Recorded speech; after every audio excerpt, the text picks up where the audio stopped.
Bom dia. Bom dia para você que está também nos acompanhando. Queridos, vamos dar continuidade à série de estudos, né, no livro de Jó. E aí eu gostaria que você abrisse em Jó capítulo 13, do verso 13 a 19. Jó capítulo 13, do verso 13 a 19. Você vai acompanhando a leitura aí?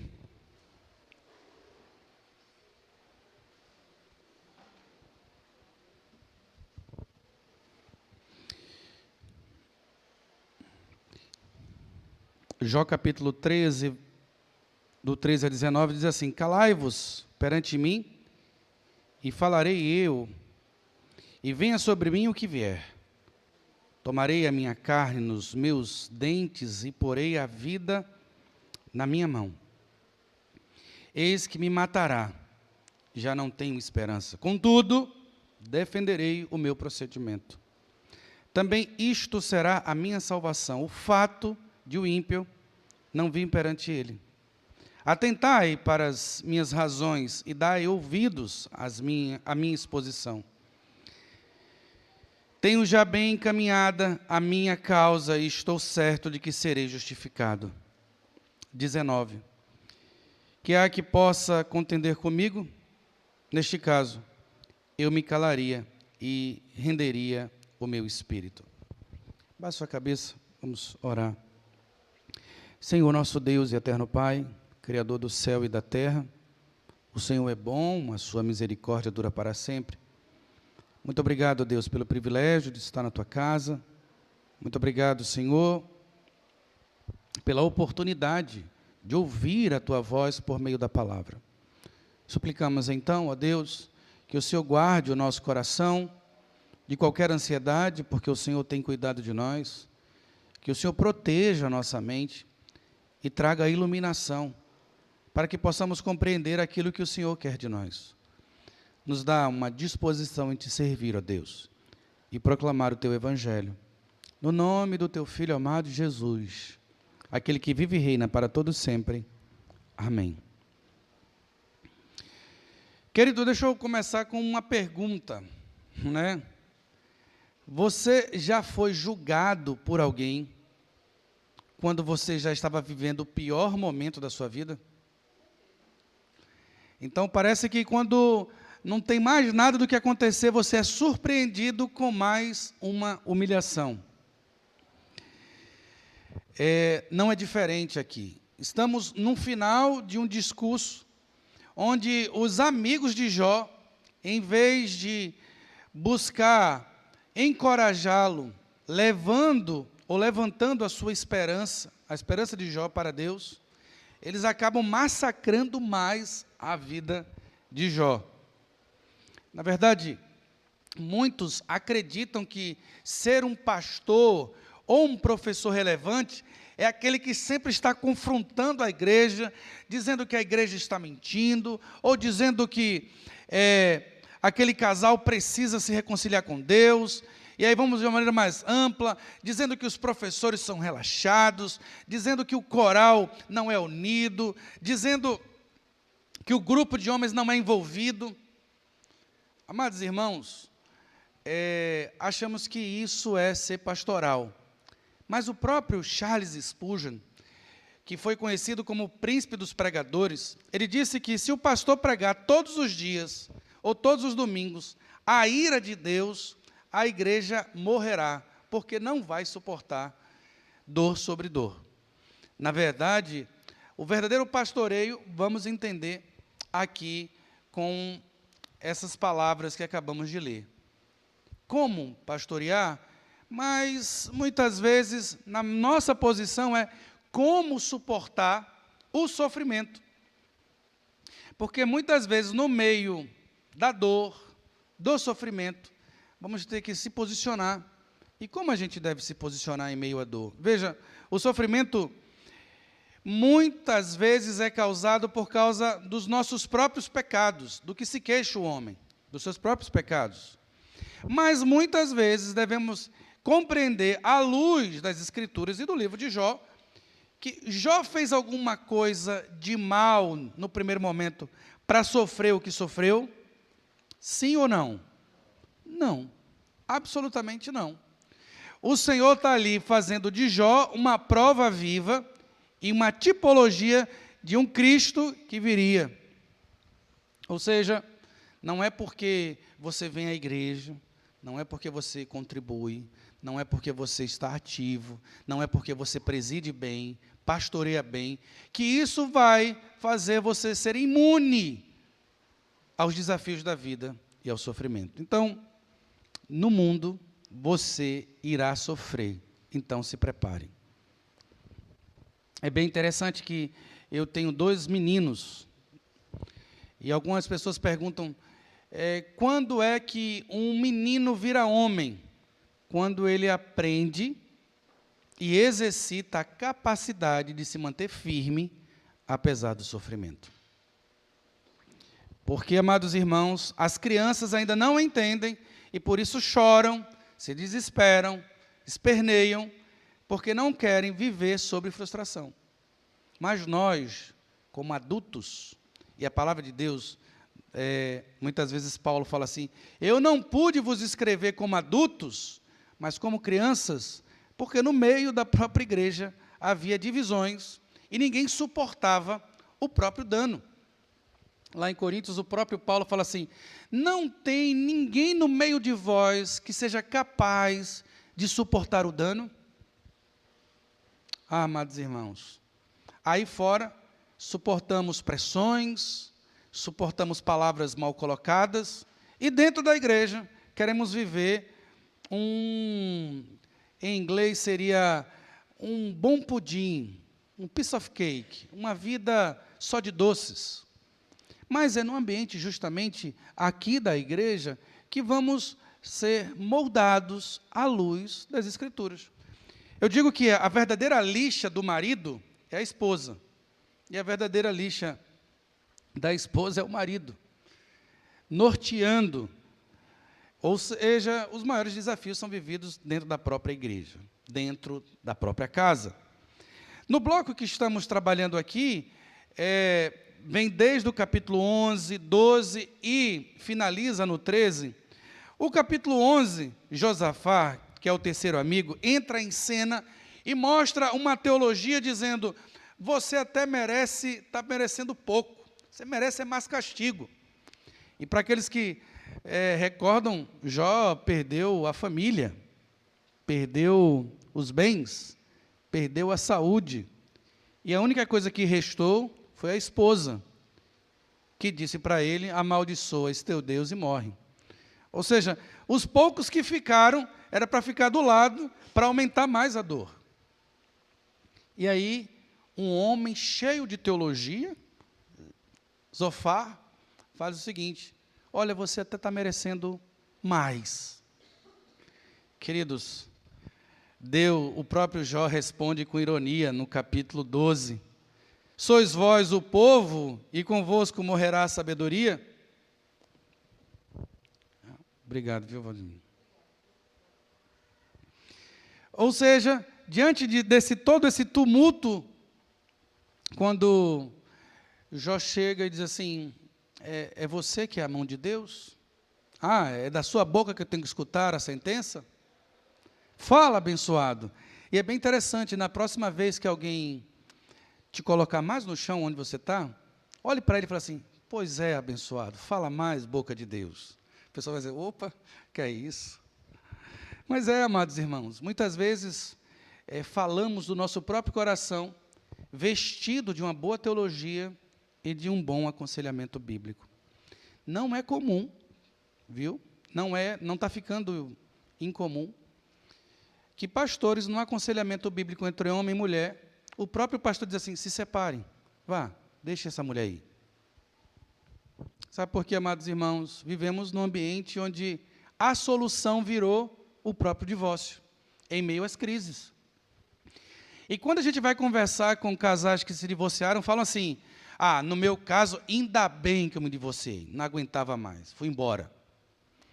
Mas, na verdade, para você que está assistindo, ou alguns irmãos aqui, eu nem sei a realidade de todos, se estão no segundo, no terceiro casamento, quando falarmos sobre divórcio, que pena, eu me divorciei. Ah, pastor, mas ele era um homem perverso, ele chegou a me bater. Disse, que pena que ele chegou nesse nível. Ou seja, o divórcio deve ser sempre visto assim, poxa, que pena. É por causa da dureza do coração do homem. Nunca o divórcio deve ser visto como uma solução, mas uma consequência que nenhum de nós, quando casamos, pensamos nisso. E é dessa maneira, amados irmãos, que vamos navegar no verso 13, num vocabulário jurídico, o tribunal real. E aí, algumas palavras aqui denotam para um judeu que está lendo que ele está dentro de um processo jurídico. A própria postura de Jó não é alguém que está lamentando aleatoriamente, não é uma criança chorando, é alguém que está indo no poder judiciário falar com um juiz para resolver a sua causa. Lógico, você já viu alguém, ou foi num fórum e encontrou um advogado, encontrando o cliente e fala assim, está de novo aqui chorando? Está aqui de novo lamentando? Não. É um ambiente onde cada um está pleiteando a sua justiça. Não se vê ali a questão do choro inconsequente, ou do lamento pelo lamento. Da mesma forma, a construção aqui. E como devemos, então, se aproximar desse trono de graça, diante do nosso sofrimento? No verso 13 ao verso 4, é o silêncio que prepara o encontro. Calai-vos perante mim, e falarei eu. Diante de tantas vozes, dos amigos que ficaram e da esposa ao seu lado, ele diz, calai-vos perante mim.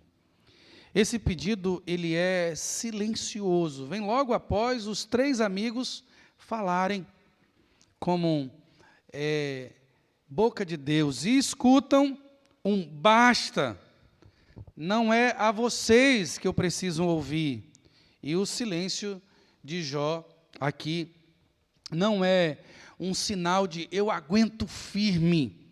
Na verdade é, calem-se, porque eu quero me concentrar com fé no meu Deus, para o encontro com Ele. Então, não é alguém que já está cheio e diz assim, eu não quero ouvir mais ninguém falar. Na verdade é, eu preciso desse momento de sentar e em silêncio me preparar para falar com meu Deus. Calar aqui é tão intenso que isso nos faz lembrar do Salmo 46, verso 10. Aquietai-vos e sabei que eu sou Deus. Sou exaltado entre as nações, sou exaltado na terra. É esse silêncio profundo de quietude que Jó está procurando. Não é de um pastor ou de um Rocky Balboa. Eu estou aqui, subi no ringue e vou continuar na luta. Não é resignação, é preparação para uma chamada de fé. Como vemos em Marcos, capítulo 5, do verso 39 a 40, quando o próprio Senhor está diante de um alvoroço. Ao entrar, lhes disse, por que estáis em alvoroço e chorais? A criança não está morta, mas dorme. Verso 40.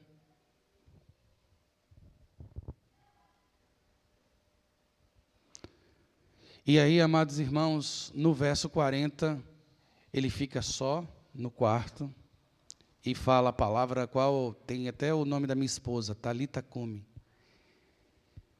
Tendo ele, porém, mandado sair a todos, tomou o pai e a mãe da criança e os que vieram com ele e entrou onde ela estava. Tomando-a pela mão, disse, Talita Cumi, ou Talitá Cumi, que quer dizer, menina, eu te mando, levanta-te. Queridos, diante de tantas vozes, obrigado, viu, Paulo? Diante de tantas vozes, muitas vezes faltamos o silêncio. Você já reparou? O próprio culto, ele agora é transmitido, e a gente tem que se adaptar à velocidade da internet. Eu gosto muito, e já aconteceu comigo aqui na igreja, se a gente não tivesse cuidado, o próprio Anselmo já falou assim, pastor, o senhor foi muito acelerado. Pode ir mais calmo, tem tempo. Porque a gente quer fazer as coisas da maneira tão rápida que não pode haver silêncio, para que a gente não perca seguidores, para que o nosso discurso não gere engajamento. E aí a gente está acostumado a ouvir vídeos no YouTube com a velocidade 1.5, 2.0, e a gente na igreja quer que tudo aconteça, puxa para cá, a ceia aconteceu ali, sobe lá, não pode ter silêncio. É tanto que em alguns ambientes religiosos, quando há um silêncio, uma irmã se levanta e começa a cantar, não pode haver silêncio, vamos levantar a voz, vamos dar glórias a Deus. E aí começa, eu já visitei umas igrejas assim, não é de orientação presbiteriana, ou seja, não pode haver silêncio, e quando tem um silêncio, aí começa, a expressão não é depreciativa, né? Mas começa, ó glória, ó glória, ó glória. E o visitante fala assim, e agora, o que é que vai acontecer? Será que vai chegar a minha vez? Porque ele vê todo mundo dando glória, e daqui a pouco vai chegar a minha. Veja, porque, amados irmãos, não paramos para, em silêncio, descansar a nossa mente e guardar nosso próprio coração.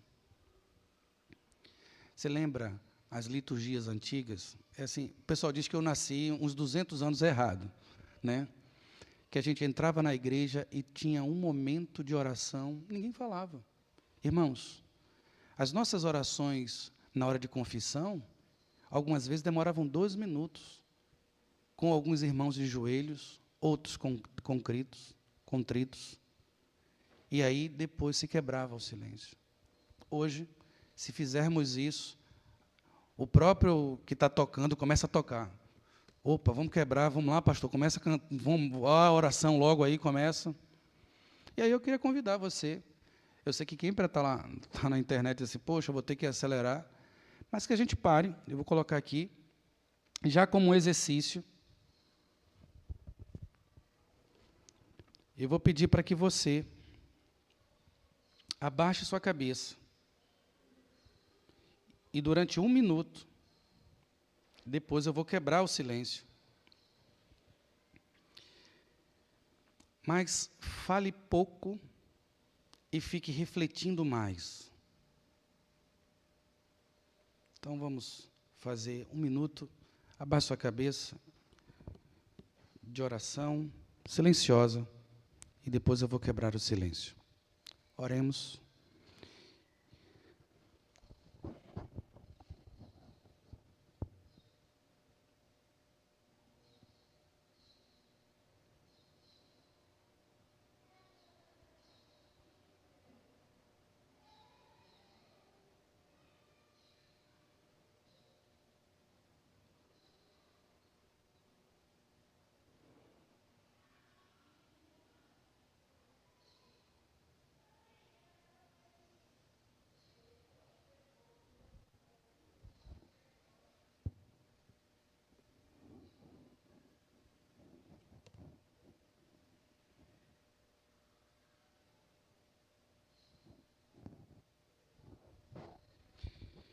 Querido Deus, nos ajuda, Senhor, diante de tantas vozes, diante de tanto corre-corre, ter um tempo contigo. Nos ajuda, Senhor, a respirar no ritmo do Senhor. Guarda o nosso coração de toda ansiedade, porque o Senhor tem cuidado de nós. Pai, reconhecemos que está doendo, reconhecemos que sofremos, mas reconhecemos que no Senhor fazemos proezas, reconhecemos que o Senhor é o amado de nossas almas, reconhecemos que o Senhor é provedor de todas as coisas, que o Senhor tem sido o nosso médico, aquele que cura, aquele que sara, aquele que consola os nossos corações em meio ao luto, a falta de um cônjuge, em meio as dificuldades da vida, o Senhor tem sido por nós. Ó Pai, enche o nosso coração de contentamento, enche o nosso coração de esperança, de alegria. Pai, que o nosso silêncio espiritual não seja vazio, mas o espaço onde Deus fala conosco, sem competições, ó Deus. Pai, muito obrigado por esse tempo precioso, em nome do Teu Filho amado Jesus. Amém.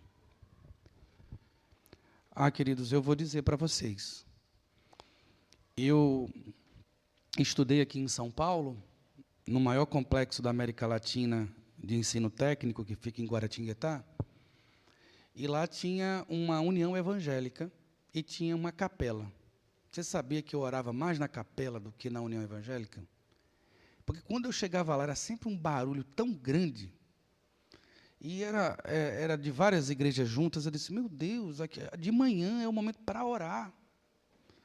E o pessoal aqui começa um barulho, uma brincadeira. Disse, quando vamos parar para orar? E, vez ou outra, eu entrava na capela e sentava e orava dentro de uma igreja católica, porque estava aberto e em silêncio.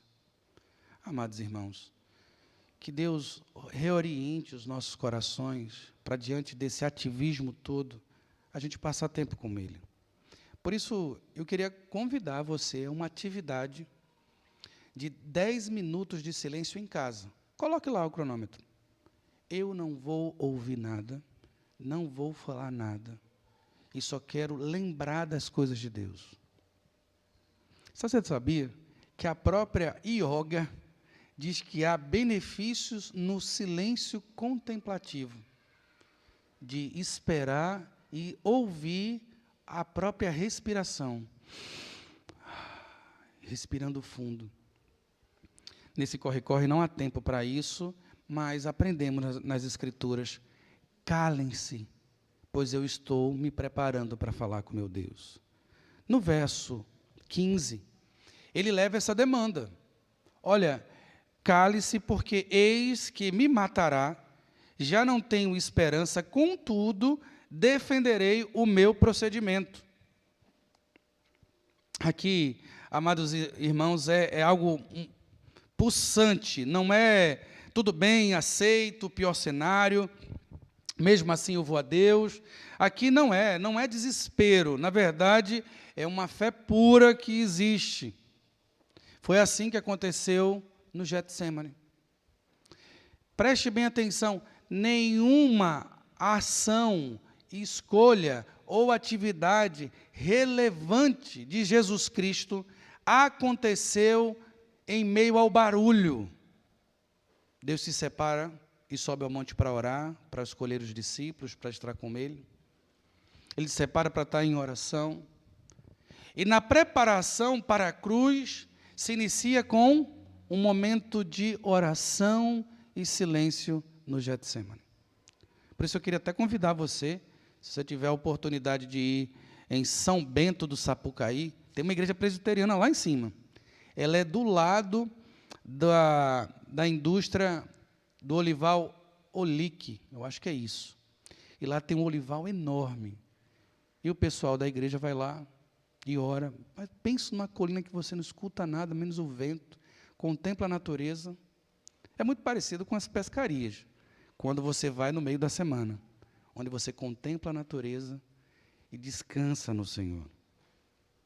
Veja que essa construção, no verso 13, eis que me matará, já não tenho esperança, é utilizado tempos verbais em hebraico que mostra algo realmente perfeito, real e ameaçador. Quando ele diz assim, eis que me matará, não é assim, eu estou indo de peito aberto diante do Senhor e o que acontecer, aconteceu. Ele está indo assim, eu estou indo diante do meu Deus e eu sei que se Ele quiser me matar, Ele vai me matar. Não é uma possibilidade. O nosso Deus é fogo consumidor. E eu vou dizer para você, qual foi a última vez, e isso causa arrepio, você entrou na presença de Deus com esse temor. Senhor, eu estou entrando na tua presença. Há alegria, mas também há profundo temor. A gente muitas vezes confunde na nossa liturgia que há momentos para reflexão e profundo temor e também há momentos de celebração. Aqui o próprio Jó está dizendo que eu sei que o Senhor pode e tem a capacidade de me matar.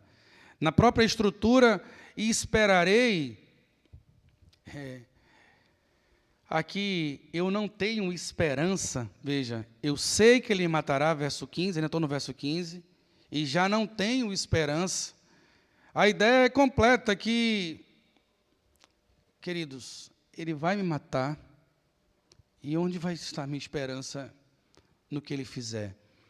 É realmente um quadro de alguém que se apresenta diante de um juiz e diz assim, olha, eu sei que eu não tenho condição nenhuma, eu sei que estou devendo, eu vou estar aqui e vou estar em pé para esperar uma condenação pequena. Imagine você se apresentar diante do juiz, olha, que não me dê em 10 anos, me dê em 5 anos. Ou seja, ele sabe que o juiz, ele vai sentenciar e sabe que pode dar longos anos. Essa é a realidade de todos nós quando estamos diante de Deus. Quando eu separo alguns testemunhos sobre como você se converteu e o momento que foi, que mudou completamente a sua vida, primeiro, o Espírito Santo gerou em nós um profundo sentimento de que eu sou pecador. Por que eu, Senhor? Choro, diz assim, e uma tristeza enorme, diz assim, Senhor, por que eu? Por que não fulano? Por que não meu filho? Porque essas palavras, quando eu leio, queimam o meu coração e não queimam da minha esposa que está do lado ainda e dos meus filhos. Então, por que eu? E muitos relatos dizem de choro e de tristeza e de abalo profundo. Muitas pessoas estão sofrendo porque não veem os seus filhos na própria igreja. O pastor reformado americano diz, mais difícil do que enterrar um filho é vê-lo jogado e vivendo de uma maneira dissoluta, entregue às suas paixões carnais e desejos do mundo. É um morto-vivo que caminha por aí. Mas veja que o texto começa, eis que me matará, já não tenho esperança, contudo, entretanto, todavia, no português aqui seria apenas uma conjunção adversativa. Mas a própria partícula em hebraico aqui é utilizado, é para dizer algo totalmente diferente, distinto e profundo.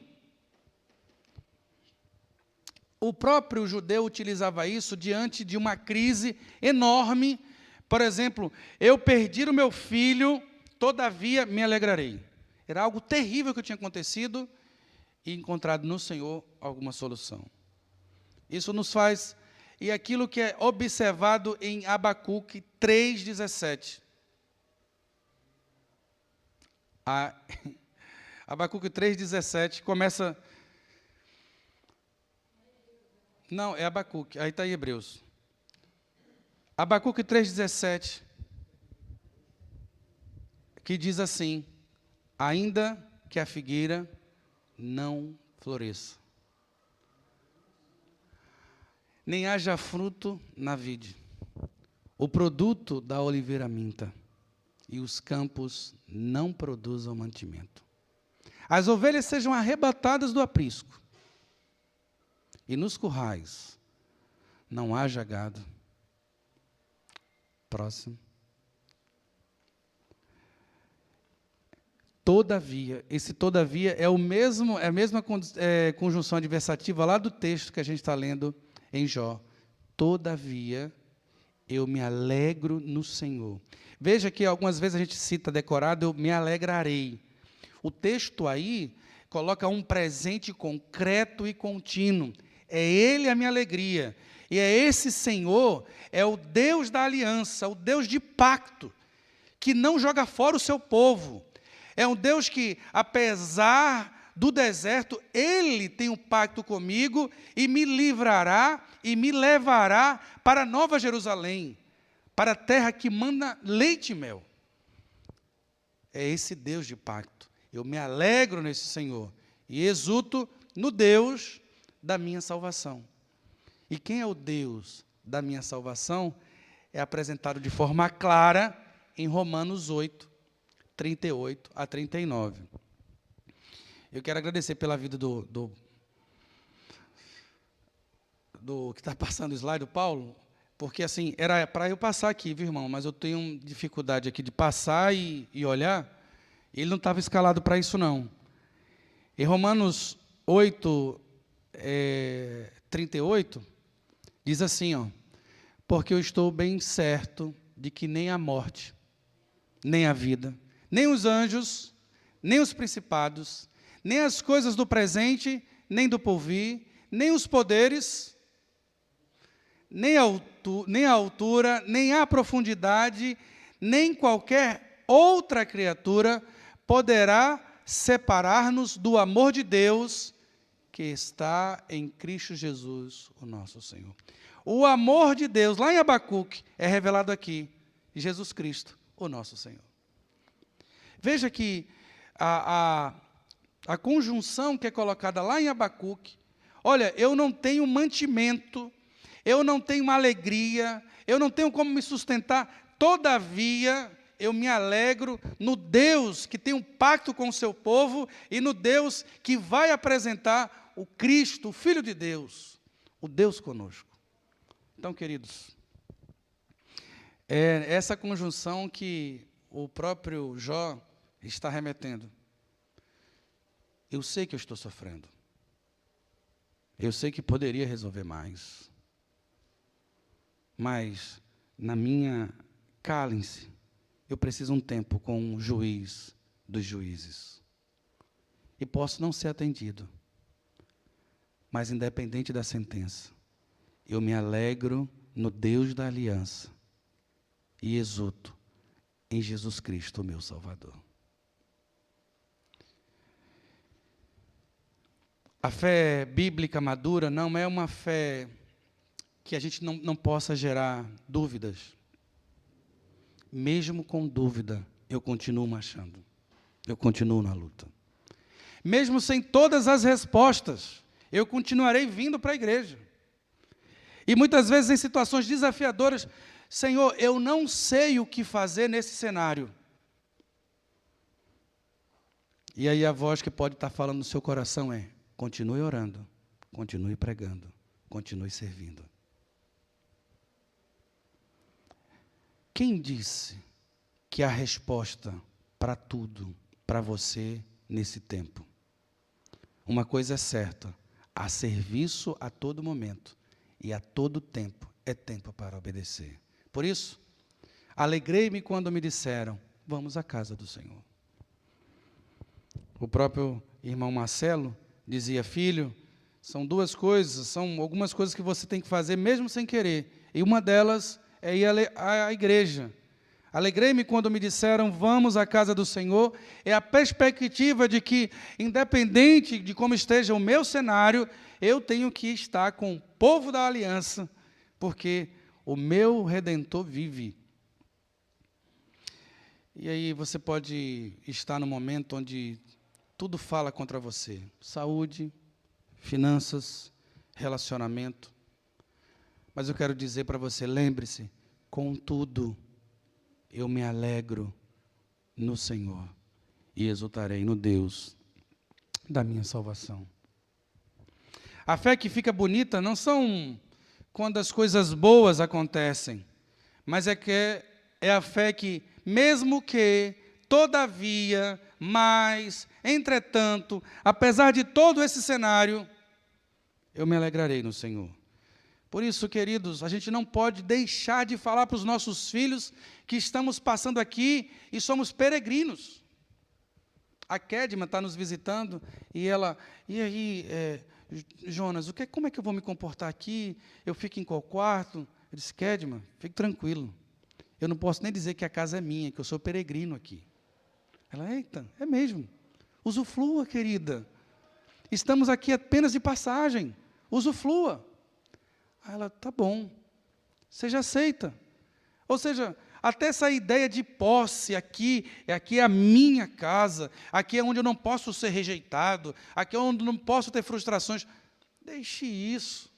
Na verdade, no mundo teremos aflições, mas tem de bom ânimo, porque eu venci o mundo. E aí, mesmo que no seu quarto, você tenha uma pessoa que pode te falar palavras duras, você vai se recolher em algum lugar e dizer, Senhor, eu me alegro em Ti.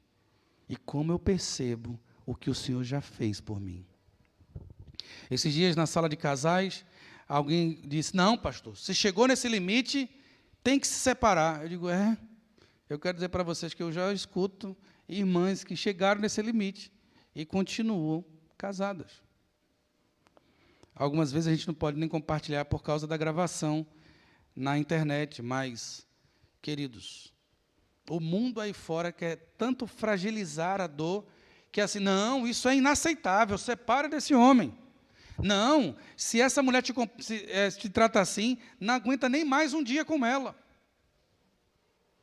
Mas quando vamos exercer um amor sacrificial?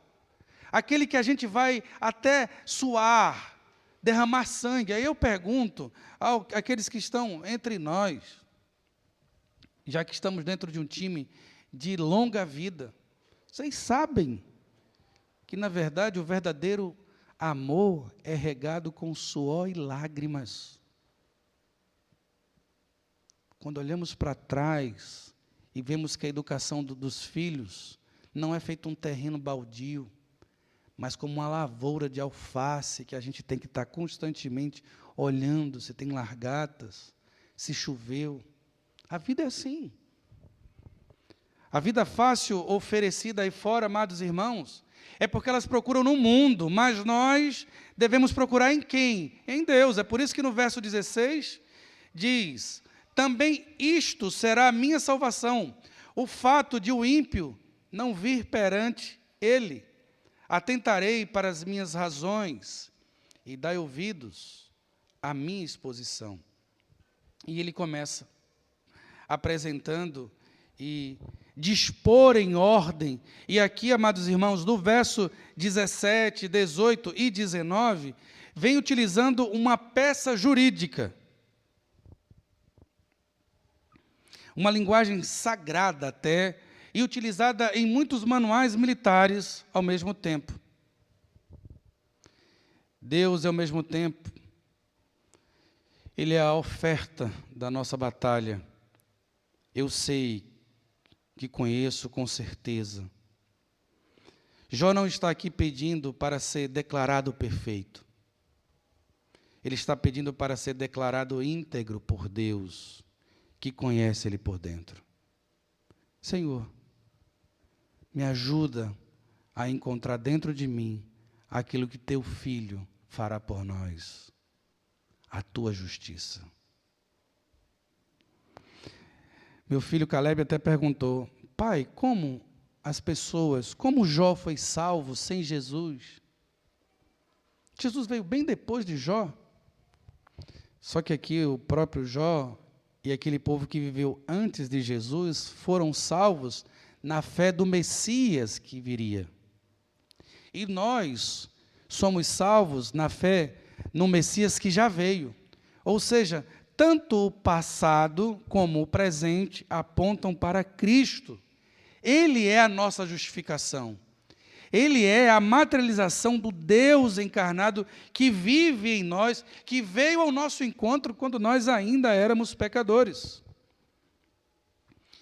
Por isso, Jó, quando diante desse desespero, Jó 19, verso 25 e 26, diz, porque eu sei que o meu Redentor vive, e por fim se levantará sobre a terra. Verso 26, depois, revestido este meu corpo da minha pele, em minha carne, verei a Deus.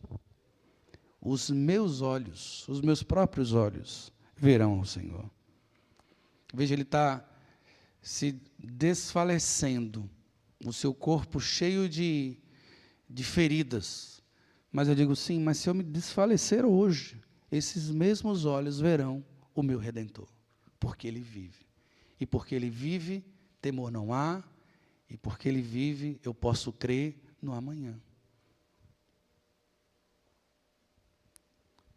Aguente mais um pouco. A trombeta vai soar. E subiremos com Ele. E mesmo que até lá alguns amigos possam partir antes, mas eles já gozarão da alegria do Senhor. Quando nasceu meu primeiro filho, Mateus, uma mulher chegou para o meu pai e disse, que pena, né? A irmã Diná nem está vendo o netinho. Meu pai quase ia chorar e segurou. Mas eu sei que o meu Redentor vive. E que seus olhos estão vendo o nosso Redentor. Queridos, mesmo que você se vá e não veja os filhos dos seus filhos na casa de Deus, os seus olhos contemplarão o seu Redentor. Essa é uma grande certeza. Nós queremos nos concentrar aqui em meio aos barulhos, queremos o resultado para ontem. E Deus nunca trabalhou por tempo, mas por propósito. Ele é Senhor dos tempos. A justificação de Jó clama pela mesma de Paulo. O eleito não pode ser condenado porque o mesmo Deus que nos chama à sua presença, é Ele que nos justifica. A combinação da diligência e fé, da espiritualidade reformada celebra. Trabalhamos como se tudo dependêssemos de nós. Mas quando nos ajoelhamos, reconhecemos que tudo depende de Deus. Como o próprio Lutero dizia, trabalhe como se tudo dependesse de você. Mas a expectativa, reconhecendo como se tudo dependesse do Senhor. Bem-vindo a São Paulo. Foi assim que a gente foi recebido no Mackenzie, correndo atrás das matrículas, a gente dizendo, meu Deus, será que é de Deus mesmo? Que difícil, que tantos documentos, e volta para lá, não tem vaga. E a gente muitas vezes acha que porta fechada foi porque não deve ser, porque está tão fechada a porta, só portas abertas, caminhos largos, são caminhos abençoados. Já escutaram isso? Mas eu quero dizer para você, lá, para Jonas, tinha ingresso para Tarsis. Ele, opa, isso é de Deus. Tem aqui um navio saindo para um rumo oposto. Não é Nínive, não. Achamos, amados irmãos, que o caminho fácil é o caminho da bênção. Ou que o caminho da bênção é fácil. E reconhecemos e desconhecemos que aquilo que o Senhor exige de nós é muito trabalho, muito serviço, muita diligência, para que o mundo possa ver em nós o Cristo encarnado. Quando o próprio Jesus esteve no meio de nós, disse, meu Pai trabalha até agora e eu também. Por isso, enquanto há fôlego, enquanto há disposição, pare, ore, busque ao Senhor. Que seus netos vejam em você homens e mulheres de oração. E isso me chamou muito a atenção quando, do lado de um pastor com câncer em estado terminal, e ele estava com câncer nos ossos, e tudo que ele falava, ele dizia que doía, e eu chegava assim, reverendo, e agora? Ele falava baixinho, eu estou recitando salmos, porque o meu Redentor vive. Queridos, voltemos ao básico, à leitura da palavra, abrir o texto. Não nos percamos nas muitas vozes, diante da tecnologia. E hoje, quando você pergunta para um garoto de 12 anos, e abre aí o livro de Romanos, ele vai ter que olhar o índice, Porque sempre olhou no aplicativo, não há o manejo das Escrituras.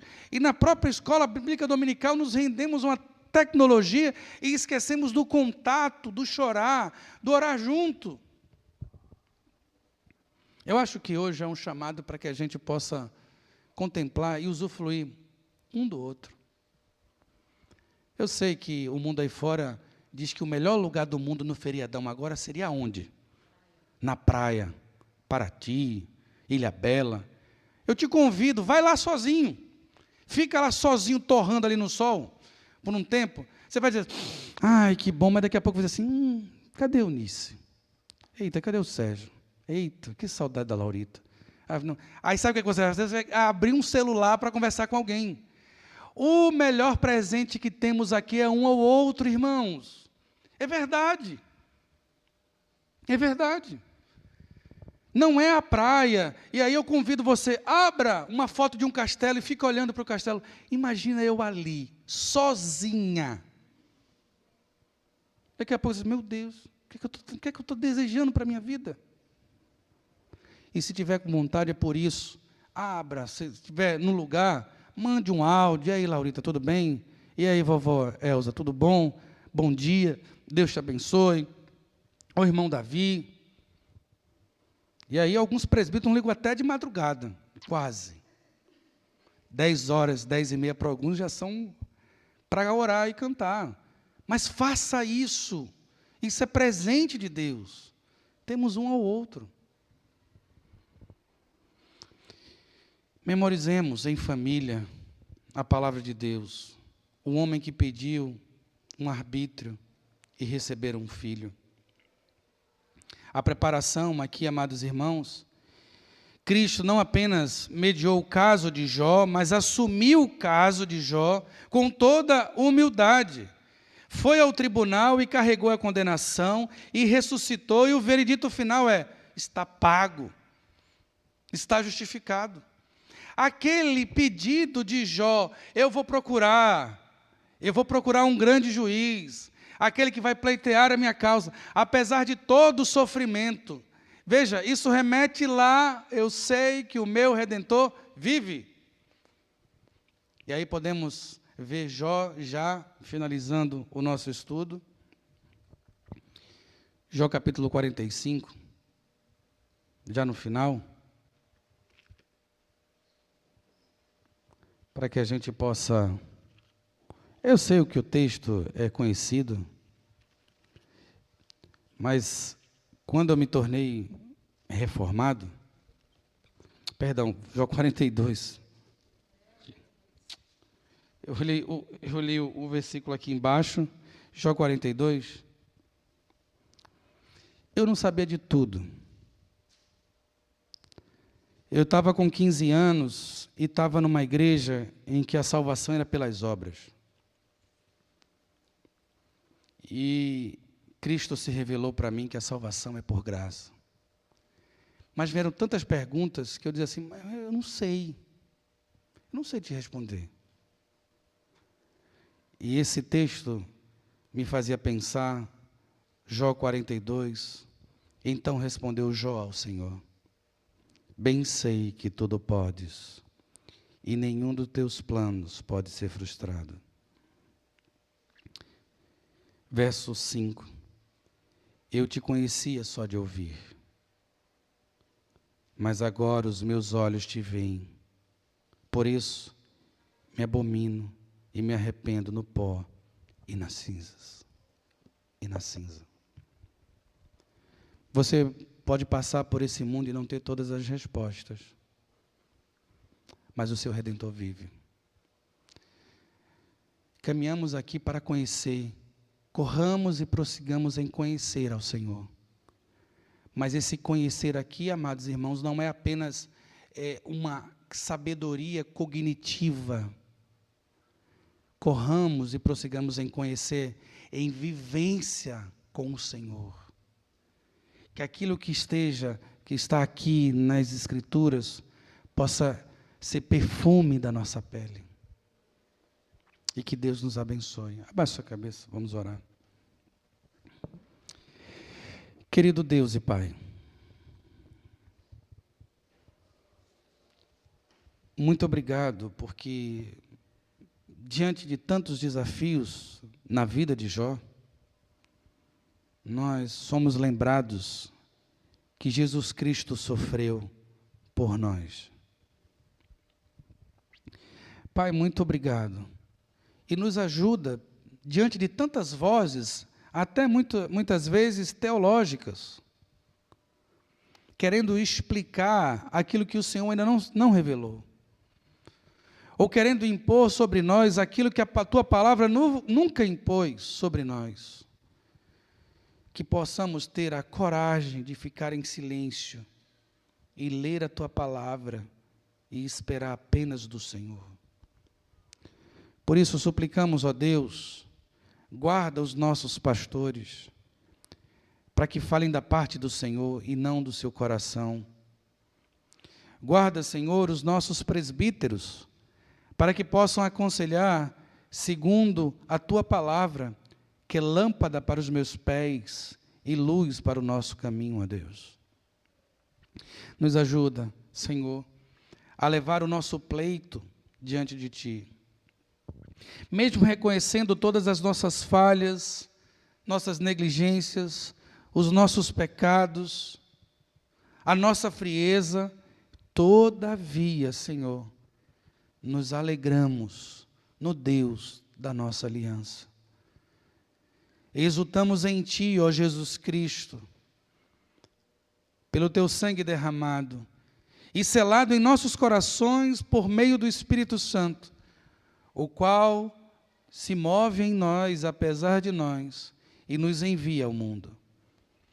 Nos dá, Pai, um bom almoço, uma boa refeição, reconhecendo novamente que o Senhor é o Deus da provisão. Em nome do Teu Filho amado Jesus que oramos, aquele que vive e reina para todo sempre. Amém. Queridos, ide por todo o mundo e pregai o Evangelho a toda criatura, batizando em nome do Pai, do Filho e do Espírito Santo. E eis que estarei convosco todos os dias, até a consumação dos séculos. Amém.